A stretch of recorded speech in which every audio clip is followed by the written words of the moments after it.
네, 안녕하세요. 네, 신림역 4번 출구 미건부동산 마채연입니다. 오늘부터 제가 부동산 뉴스를 좀 읽어보려고 합니다. 매일일 수도 있고 아닐 수도 있고요. 그렇지만 매일 그 시간이 날 때마다 부동산 뉴스를 조금씩 읽어가면서 여러분과 친해져 보도록 하겠습니다. 그래서 오늘 처음으로 이제 읽어드릴 부동산 뉴스는 기준금리 1.25% 인하, 부동산 시장 단기적 활력 대 장기적 위축, 이런 그 제목입니다. 아이뉴스 24인데요. 2019년 10월 17일 뉴스입니다.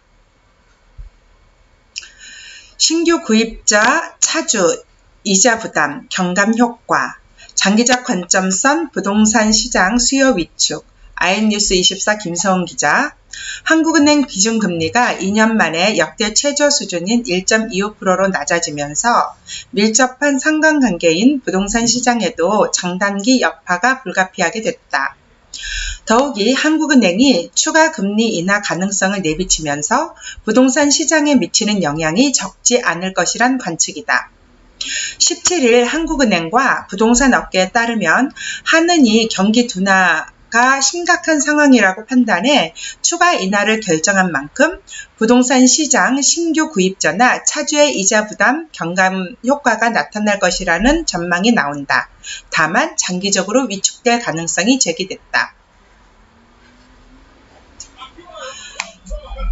한은은 금융통화위원회는 지난 16일 통화정책 방향 결정회의를 열어 기준금리를 1.50%에서 0.25포인트 인하했다. 한은은 지난 2016년 6월 기준금리를 1.25%로 내리고 나서 2017년 11월과 지난해 11월 0.25%포인트씩 올렸다가 올해 7월 0.25포인트 내렸다. 금리 인하는 부동산 시장의 활기를 불어넣는 효과가 크다. 최근 부동산이 사용 공간이나 주거 의무보다 투자재로 바뀐 데다 대출 의존도 역시 높아지면서 금리 민감도가 많이 높아진 상태다. 이에 금리 인하는 대출 금리 하락으로 이어져 부동산 시장 활성화 요인으로 작용한다. 즉 금리 인하는 금융 비용 감소로 투자 수익률 상승으로 거래 늘어나는 구조다. 박원갑 KB국민은행 부동산 수석 전문위원은 이번 금리 인하는 레버리지를 많이 이용하는 수익형 부동산, 즉 상가나 꼬마 빌딩에 더 많은 영향을 줄 것으로 예상한다며 신혼부부 등 실수요자들도 대출 의존도가 높아 중소형 아파트에도 수요가 증가할 것으로 전망한다. 다만 레버리지를 많이 쓰지 않는 토지 시장 영향은 미미할 것이라고 전망했다.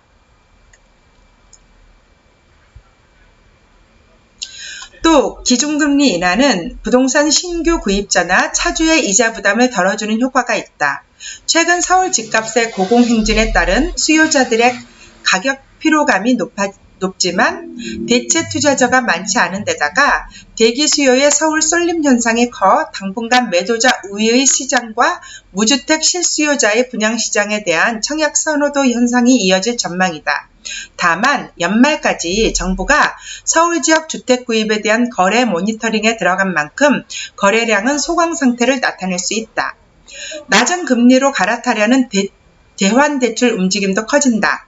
미국 등 주요 선진국들의 추가 금리 인하 가능성이 있는 만큼 한국은행 기준금리 향방이 결정되는 올해 연말을 기점으로 대환 대출을 고려하는 수요자들이 늘어날 전망이다.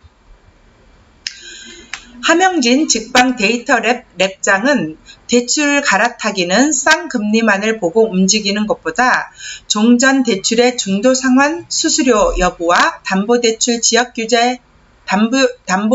지역의 규제 지역 여부 등의 여신 규제 수위를 꼼꼼히 살펴야 한다며 차주의 소득과 주택 개수 등을 두루 살펴 접근하는 것이 현명하다고 조언했다. 서울 등 투기 지역 2주택자는 신규 주택담보대출이 막혀 현실적으로 갈아타기가 불가능하다. 1주택자라고 해도 담보인정비율 LTV와 총부채 상환비율 DTI의 강화와 총부채 원리금 상환비율 DSR 관리지표 시행 등으로 대출 한도가 낮다는 점을 고려해야 한다. 맞죠? 한 랩장은 여신 건전을 위한 관리가 부각되며 이자만 갚아도 되는 거치식이나 변동금리부 대출을 좀처럼 허용하지 않는다는 점과 대출 실행 3년 이내인 경우 중도상환 수수료 부담이 상당한 경우가 있다. 은행과 꼼꼼하게 상담을 거친 이후 대출을 결정하는 것이 좋다고 말했다. 연이은 기준금리 인하가 금융비용 하락으로 투자 수익률 상승, 신규 구매자나 차주의 부담을 덜어 부동산 시장에 활력을 불어넣을 수는 있으나 장기적으로 부동산 수요 위축으로 이어질 수 있다는 우려도 나온다. 박수석 전문위원은 기준금리 인하는 실물 경기 위축으로 거시경제 불안이 커지고 있다는 것을 의미한다며 부동산은 장기적으로 거시경제를 반영하는 또 다른 거울이라는 점에서 장기적 관점에서는 부동산 수요 위축으로 이어질 수 있다고 진단했다. 그러면서 그는 정부의 특정 지역 부동산 시장 안정 위한 추가 대책 가능성도 고려해야 한다며 거시경제 불안과 정부 추가 규제가 금리 인하의 효과 상쇄 가능성이 있는 점을 감안해서 의사결정을 내려야 한다고 조언했다. 김소원 기자, 네이버 뉴스고요. 아이뉴스 24입니다. 다음 뉴스 한번 읽어보겠습니다. 자, 부동산 규제에 이어지는데 청약통장 의미 있을까? 2019년 11월 12일 관심 등록된 매일경제 뉴스이고요. 1순위자 1,400만 명, 가점 낮거나 유주택자 기회 거의 없어. 정부의 부동산 시장을 예의주시하고 있다는 언급과 함께 꾸준히 규제 강화책을 내놓고 있다. 이에 최근 수년간 분양시장 호황으로 청약통장 가입자가 증가한 데다가 잦은 제도 변화로 가점이 낮은 이들에게는 통장의 효용성이 떨어진다는 주장도 나오고 있다. 12일 금융결제원에 따르면 2015년 가입 2천만 구자를 넘긴 청약통장 개수는 9월 기준 2,528만 6,601 구자로 국내 인구 5,171만여 명의 절반 정도가 청약통장을 갖고 있는 것으로 집계됐다. 역시 2015년 1,000만 구자가 넘어간 1순위 통장은 9월 기준 1,406만 9,469 구자로 전체 청약통장의 절반을 훌쩍 뛰어넘었다. 통계 금융결제원 자료 리얼하우스 청약제도 변경으로 예전보다 청약 자격 요건도 까다로워졌다. 무주택자에게 신규 물량을 우선 공급하는 방향으로 제도가 바뀌었지만 가점이 애매한 수순이거나 낮은 이들에게는 청약 당첨 가능성이 낮다는 지적이다. 분양가 규제로 서울과 수도권 일부 단지들은 로또 단지라고 불리며 청약 경쟁이 심화되고 있다. 광명이나 과천 등 수도권 주요 지역에선 당첨 가능 청약 가점이 60점을 넘는 사례가 자주 나오고 있으며 서울 강남권에는 아예 가점 만점자 84점들도 속출하고 있다. 조정 대상 지역이나 투기 과열지구 등에는 유주택자들의 청약 기회마저 드문 편이다. 1주택자들은 기존 주택 처분 조건으로 청약을 할 수 있다고 해도 가점과 배정된 비율이 낮아 당첨 가능성은 희박하다. 김병기 리얼하우스 분양평가 팀장은 청약제도 개편과 금융규제 강화 등으로 인해 청약통장이 예전만큼 힘을 쓰지 못하고 있다.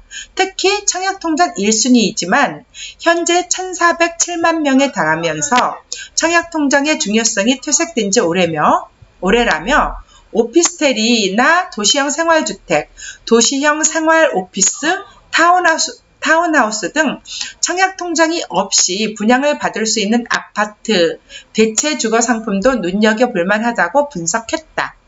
디지털 뉴스국 이미영 기자의 이제 뉴스였습니다. 매일경제였고요. 다음 뉴스 이제 마지막으로 읽어보겠습니다. 이번 뉴스는 상가에 대한 뉴스예요. 네, 서울 중대형 상가 공실률 7.5%, 해화동 공실 급증이라고 되어 있는데요. 2019년 11월 12일 날 이제 등록된 이 데일리 뉴스입니다. 천호, 건대 등 공실률 증가, 서울 중대형 상가 공실률 7.5%, 해화동 공실 급증이라고 되어 있는데요. 3분기 서울 주요 상권 중대형 상가 공실률입니다. 이태원이 26.5, 해화동이 15.1, 시청이 12, 청담이 11.3, 잠실이 10.5, 압구정이 9.7, 광화문이 5.8, 홍대 합정이 5.6%의 공실률. 출처가 한국감정원 분석 및 제공 상가정보연구소입니다. 이거는 뭐냐면 이 데일리 김기덕 기자인데요. 경기 침체가 이어지면서 서울 지역 내 상가 시장 공실률이 꾸준히 증가하고 있다. 12일 상가정보연구소에 따르면 올 3분기 서울 중대형 상가 공실률은 7.5%로 전분기 7.4%보다 0.1포인트 증가했다. 서울 40곳의 주요 상권 중 지난 분기 대비 중대형 상가 공실률이 가장 많이 증가한 지역은 해화동이었다. 해화동은 지난 분기 공실률 8% 대비 7.1%포인트가 증가한 15.1의 공실률을 기록했다. 이어 천호 9.2%, 3포인트 증가, 건대 6%, 2포인트 증가, 신촌 9.4%, 1.8포인트 증가 등의 지역들로 공실률이 상승했다. 그러나 공실률이 감소한 지역도 있다.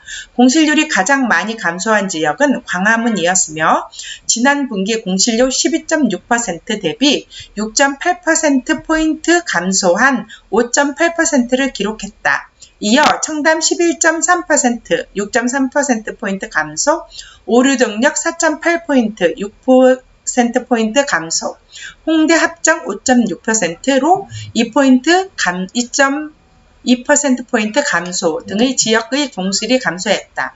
조현택 상가정보연구소 연구원은 3분기 서울 중대형 상가 공실률은 소폭 증가했지만 평균 임대료도 지난 분기에 비해 1제곱미터당 200원 상승했다며 임대료를 감당하지 못하는 임차인들이 매출 한계에 부딪혀 폐업을 하는 경우가 있어 소폭이지만 공실률이 증가한 것으로 보인다고 말했다.